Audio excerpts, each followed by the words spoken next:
我的尸体是在一栋废弃大楼里被发现的。建筑工人强忍着恶心，拨通了报警电话。我的父母从哥哥马修·兰伯特的庆功宴上匆忙赶来，奔赴案发现场。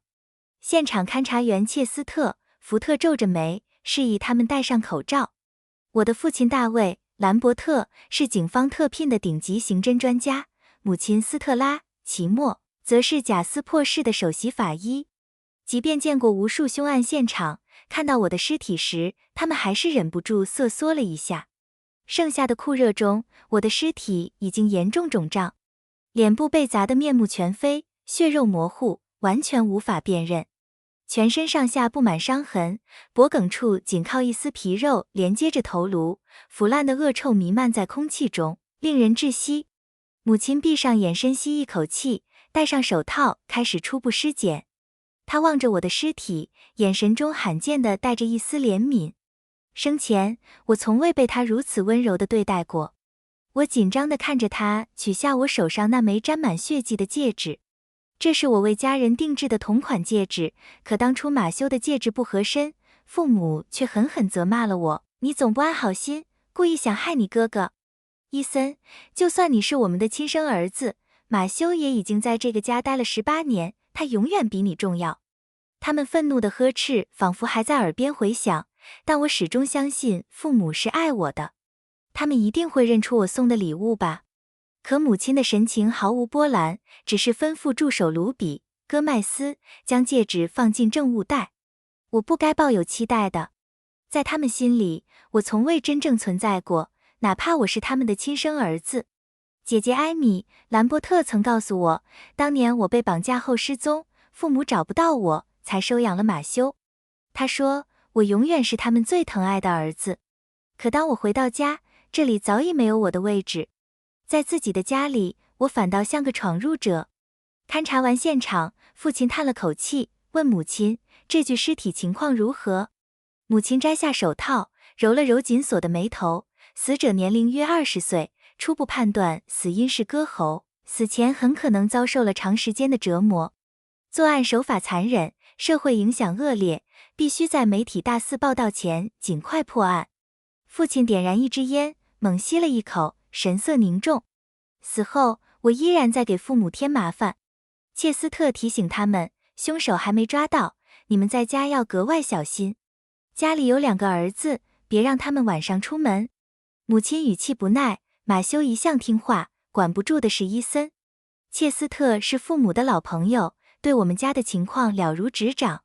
父亲揉了揉右肩，切斯特见状问道：大卫，你肩膀又不舒服了？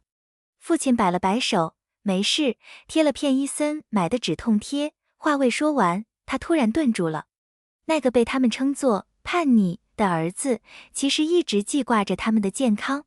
切斯特拍了拍父亲的后背，你该对伊森好点，他毕竟是你的亲儿子。父亲摇了摇头，前几天马修有网球比赛，一直盼着伊森去看。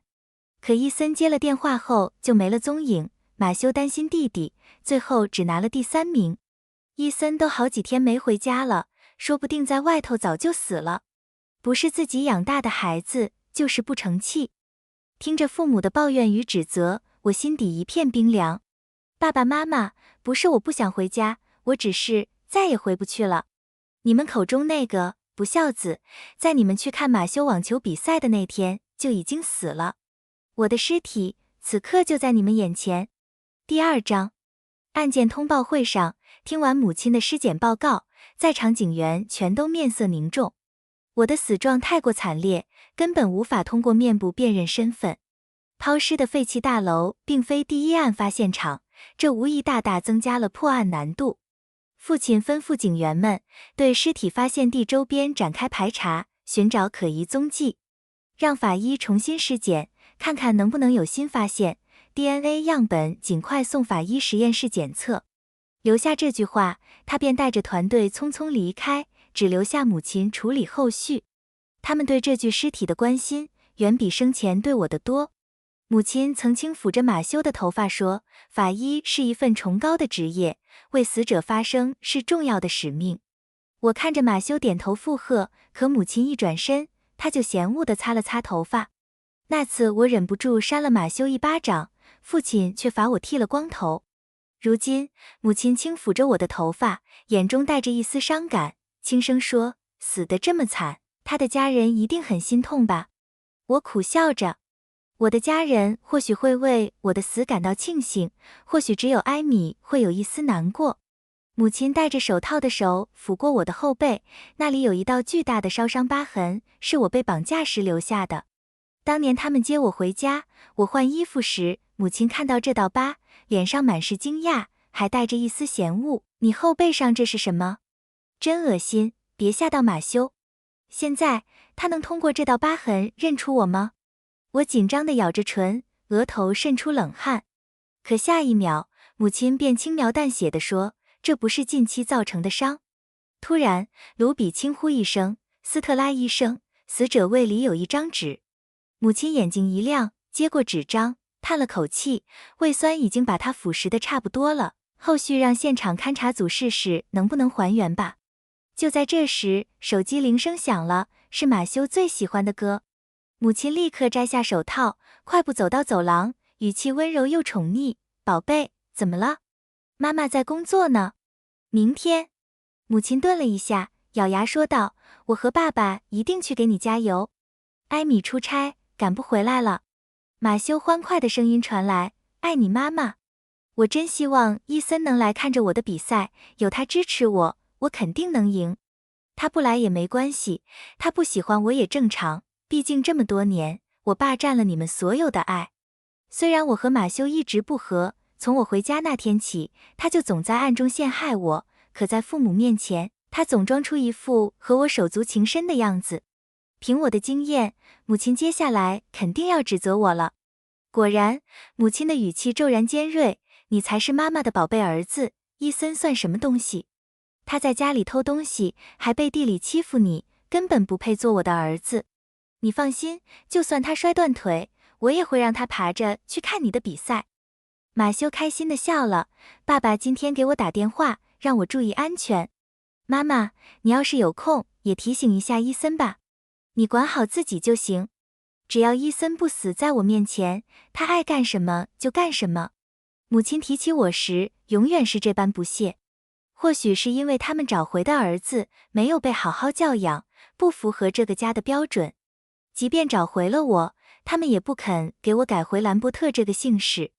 在他们心里，唯一的儿子只有马修。他们担心着马修的安危，却没人记得我才是他们的亲生儿子。真不知道等他们发现我的死因时会是什么反应。毕竟马修才是害死我的凶手，而他们也是帮凶。第3章，母亲温柔地叮嘱马修好好休息，刚挂电话就接到了艾米的来电。“艾米，你出差什么时候结束？你弟弟等着你来观看他的比赛呢。”不等艾米开口，母亲就急切地问道。当年我被接回家时，父母都围着哭泣的马修，只有艾米牵起我的手，把我带进屋里，告诉我别怕。这个家里唯一的温暖是艾米给我的。电话那头，艾米惊讶地顿了顿：“是伊森的数学竞赛吗？不是下个月才举行吗？”母亲怒气冲冲地打断他：“哎呀，又提伊森，马修才是你认识了10几年的弟弟。我跟你说过多少次了？伊森在外面也惯了，一身坏毛病，根本不配做兰伯特家的人。”我能听到艾米的叹息声，她大概也无法理解母亲对我的敌意。“妈妈，有时候你不能全信马修的话。伊森他很善良，也很努力，你要是多关注他一点，就会发现的。我刚才给伊森打电话，没人接。前几天发的短信，他也没回。他不在家吗？”母亲冷笑一声：“他想走就走，想回就回，我难道还能把他拴住？估计又在外头惹事了。明天是马修的网球比赛，你要是赶不回来也没关系。”顿了顿，他又刻薄地补充：“跟伊森说，明天要是赶不去看马修的比赛，就永远别回家了。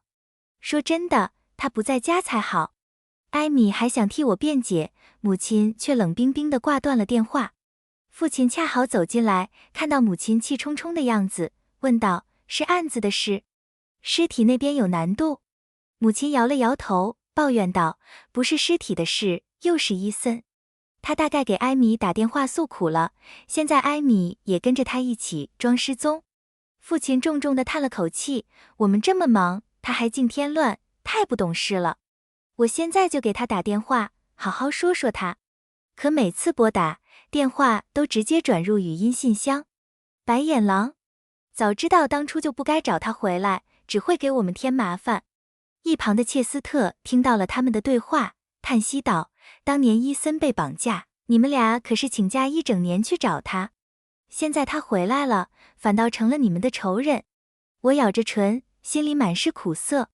他们找回的那个孩子和他们想象中的完全不一样，腼腆、笨拙，还不懂规矩。15岁那年，我终于和他们重逢。父母坐在宽敞的客厅里，耐心地安抚着哭泣的马修。我穿着打补丁的衣服，站在一旁，低头盯着脚上露着脚趾的破旧胶鞋。马修看到我，立刻停止了哭泣，故作天真地问：“这个小乞丐是谁啊？”父母的脸色沉了下来，不是因为马修的话，而是因为他们这个令人失望的儿子，完全没达到他们的期望。这时，一名警员拿着报告走过来：“兰伯特先生，齐莫医生，我们查过记录了，近几天没有失踪人口报案。会不会是家属没发现孩子失踪？说不定家里关系不太好。”真不敢相信，竟然有父母不关心孩子失踪的事。